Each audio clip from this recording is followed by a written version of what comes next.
Coucou tout le monde. Alors on se retrouve avec une petite vidéo pour vous présenter un petit peu, enfin vous faire un petit peu le tour. Ça va être très rapide au niveau donc de ma, on va dire, scrap room entre guillemets, qui est située en fait dans mon placard, voilà, dans ma salle à manger. Donc c'est dedans, c'est caché. Et je voulais en fait vous montrer le mode d'organisation que j'ai fait là-dedans. Voilà, je l'ai refait parce qu'il n'y a pas très longtemps, en fin d'année dernière, il y avait une planche qui permettait en fait que ça soit un bureau. Mais du coup, j'ai ma table à côté qui est là, qui est remplie. Vu qu'on mange jamais là-dessus, donc dans ce cas-là, j'ai tout mis là en attendant. Et quand je scrape, et cet endroit-là me permet du coup de ranger et d'optimiser un maximum. Donc, je vais me rapprocher un petit peu plus, je vais vous présenter tout ça. Donc là, sur la gauche, on va avoir du matériel donc de chez Ikea. Je n'ai pas encore utilisé, donc on verra ce qu'il en est. Tout ceci, ça vient donc de chez Soluscrap. Je l'avais gagné lors d'un concours. Donc c'est le panneau oxygène. Donc j'ai enlevé une étagère comme ça pour pouvoir mettre ceci par-dessus, enfin par-dessous du coup. Donc là, premier étage sont tout ce qui est colle, encre à spray, gesso, etc. Au-dessous, bon, c'est un petit peu de tout. À droite, on a donc les nettoyeurs à tampons. Là, ça va être les pistolets à colle chaude. Ensuite, ceci, je l'ai trouvé aussi chez Ikea. Donc c'est là où je vais ranger tous mes papiers. Donc papier blanc, papier noir, papier un petit peu plus beige. Là, ce sont les transparents. Et tous les autres papiers unis. À gauche, donc après il y a un petit peu de tout, un petit panier que j'ai récupéré dans ma cuisine que je ne me servais pas, où il y a toutes mes perforatrices. Voilà, un petit peu de tout. Donc à droite, j'ai mis également un meuble de chez Ikea, et en bas aussi d'ailleurs, hein, ce sont tous des meubles de chez Ikea. Ce ne sont pas les Kallax, je me suis trompée. Enfin, je ne me suis pas trompée. En fait, les Kallax, c'était... Enfin, ça passait pas. Enfin, il y en avait... Ouais, je pouvais en mettre qu'un. Et celui-ci, c'est une bibliothèque. Sauf que du coup, les cases ne font pas 30 sur 30. Je crois qu'elles font 29,5 sur 29,5. Donc, voilà, des choses qui ne peuvent pas rentrer dedans. Mais je m'en suis aperçue quand j'étais à la maison. Et là, également, une bibliothèque. Donc là, ce que j'ai fait, c'est que j'ai mis tous mes tampons et die. Donc tout ce qui est article comme ceci, ça vient aussi de chez Soluscrap. Donc je vais vous montrer après la méthode que Christelle a mis en place il n'y a pas très longtemps. Donc je suis en train de la faire, j'ai pas fini, mais déjà comme ça je vous montre une partie et comment ça fonctionne. Ensuite, à ce niveau-là, nous avons donc pareil des valises avec les différents papiers. Donc ça va être naissance, voyage, papier divers et naissance. Donc j'ai voulu mettre ça là-dedans. Et voilà, là c'est les petites choses que je vais avoir en plus, que du coup j'ai pas rangé là-dedans. Notamment dans une pochette pareil de chez Soluscrap. Tout ce qui est alphabet, etc. que je ne me sers pas en plus spécialement. C'est là-dedans. Ensuite, on va descendre d'un étage. Hop. Donc, là-dedans, nous allons avoir... Donc, là, j'ai mon imprimante selfie avec quelques peintures comme mon fils veut faire avec moi. Donc là, c'est des choses que je vais devoir décorer. Vous voyez, j'avais pris ça. Chaque action, ça vient par être décoré. Et ensuite, donc tout ceci... ce sont donc des rangements pareil, Soluscrap, donc c'est les empile box.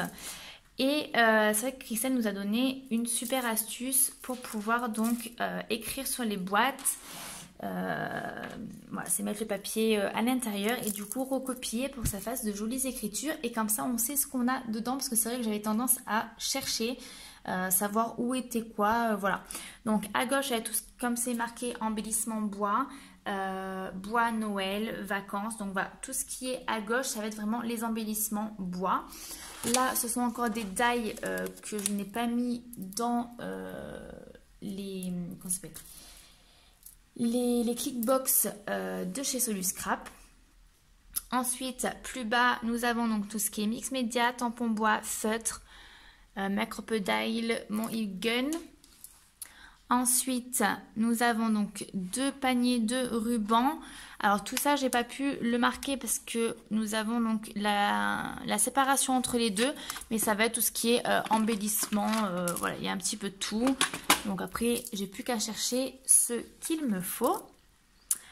À cet endroit-là, donc au-dessous, des pochoirs. Donc là, par exemple, là, je vais l'utiliser donc pour mon projet avec l'étoile qu'on a vu précédemment. Donc ça, pareil, vous voyez à chaque fois j'ai marqué ce qu'il y avait dedans. Ou c'est pas marqué, ben voilà, là c'est des embellissements en 3D. Voilà, ça me permet de savoir un petit peu où sont les choses et à pas chercher pendant 4 plombes. Et pour ranger, c'est aussi pratique. Et à droite, donc j'ai toutes mes fleurs, mes encres. Donc là, il n'y a pas grand chose, c'est des boîtes vides. Et là à droite, c'est les choses ouais, qui sont là, qui sont en attente. Donc là, j'ai des papiers Basile. Là, par exemple, je me suis gardé ça. C'est une veste jean que j'ai qui est tachée, que je n'arrive pas à faire partir, c'est de la peinture. Je me suis dit, tant qu'à faire, aux endroits où c'est pas taché, ou même peut-être les endroits tachés, utiliser pour faire un album. Voilà. Et tout ce qui est au fond, ce sont des projets qui ne sont pas terminés ou qui sont même pas commencés. Des kits que j'ai achetés à droite à gauche, qui sont là. Oula. Et bah, du coup, qui dorment. Voilà, donc je les ai mis là en attendant. J'espère les faire un jour, sinon je les mettrai sûrement en vente. Et donc, je vais vous parler plus précisément de l'organisation Mocha. Donc, je prends juste ce qu'il faut pour pouvoir vous montrer ça. Voilà, donc au niveau de l'organisation Mocha, donc vous voyez toutes ces petites clickbox de différentes tailles ont à chaque fois dedans des tampons ou des die. Donc moi ce que j'ai fait, c'est que tout ce qui est numéroté, simplement, ce sont des tampons. Tout ce qu'il y a avec un D, ce sont des die. Et j'en ai avec des C, ce sont des combinés. C'est-à-dire il y a le die et à l'intérieur, du coup, le tampon. Donc par exemple, là-dedans, vous voyez, des deux côtés, j'ai tous mes tampons. Et voilà, donc ça, ok, une fois qu'on a mis les tampons dans les, dans les boîtes, bon ben ok, c'est super, on les a rangés. Sauf que pour savoir où et quoi, c'est compliqué. Et puis savoir ce qu'on a. Enfin moi je sais que personnellement, des tampons que j'ai redécouverts en faisant la méthode, et je me suis dit, ah mince, j'avais celui-là. Et en fait, c'est des choses qu'on n'utilise jamais, voire très très peu. Donc, la méthode Mocha est assez simple. Christelle a mis en place donc cette petite pochette. Donc, moi, je l'ai pris en format A5, mais il existe en format A4 avec une housse supplémentaire. D'ailleurs, même sur celle-ci, il y a la housse supplémentaire, mais voilà, il faut le prendre en plus. Donc, pour l'instant, je me suis contentée uniquement de la pochette qui est recto verso.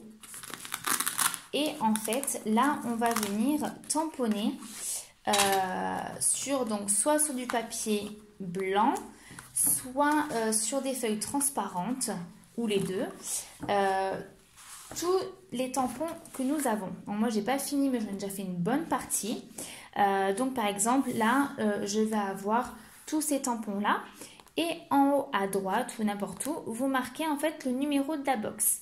Ça vous permet déjà de visualiser ce que vous avez. La dernière fois, j'ai fait l'album Homme que vous avez sur ma chaîne. Donc, voilà, je sais exactement ce que j'ai comme tampon, ce que je vais utiliser et je sais où trouver les tampons. Donc c'est vrai que c'est un gain de temps phénoménal et c'est vrai que voilà, pour les fonds, etc., ça permet vraiment de voir ce qu'on a du coup dans nos placards. Donc c'est un super gain de temps. Et ce que vous pouvez faire en plus, c'est un petit papier supplémentaire pour en fait savoir si vos boîtes sont pleines ou pas. Parce que voilà, vous allez acheter de nouveaux matériaux, enfin, de nouveaux tampons. Et du coup, savoir où les ranger. On va pas prendre une boîte neuve. En plus, bon, mine de rien, à force, ça coûte. Hein. Donc, on va voir celles qui sont pleines et celles où il y a encore de la place. Donc là, par exemple, moi, je me suis fait 2 colonnes tampons, une colonne avec les dailles et combinées. Donc, à chaque fois, on retrouve les numéros qui sont là-bas et une valise. Mais bon, la valise, c'est vrai que les papiers tournent. Donc, c'est vrai que ce n'est pas des choses qu'on va garder.